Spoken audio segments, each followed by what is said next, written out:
மற்ற கைமாறு செய்ய ஏதுமில்லை. இருப்பினும் என் மகளை தங்களுக்கு மனம் செய்து கொடுக்க விருப்பம் கொண்டுள்ளேன். தேவரீர் தேவயானையை ஏற்று அருளல் வேண்டும் என்று தெரிவித்து கொண்டான். அதை கேட்டு முருகன் மெல்ல புன்னகை செய்தார். இந்திரா, உன் விருப்பத்தை மகிழ்ச்சியோடு நிறைவேற்றி வைப்பேன். முன்னரே தேவயானை என்னை மணக்க கருதி சரவணப் பொய்கையில் தவம் இருந்துள்ளாள். நாளை அவளை மணந்து கொள்வேன். ஏற்பாடுகளை செய் என்று அனுகிரகித்தார். இந்திரன் அளவற்ற சந்தோஷம் அடைந்தவனாய் அருகிலிருந்த தேவதச்சனை பார்த்தான்.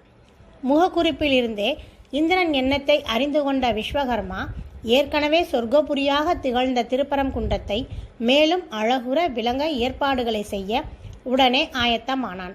அழகிய மண்டபங்கள் அமைக்கப்பட்டன. அங்கங்கே வீதிகளில் தோரணங்கள் அசைந்தபடி அனைவரையும் வரவேற்றன. வாசம் மிகுந்த மலர்கள் பூத்து குலுங்க சோலைகள் அமைக்கப்பட்டன. அவற்றை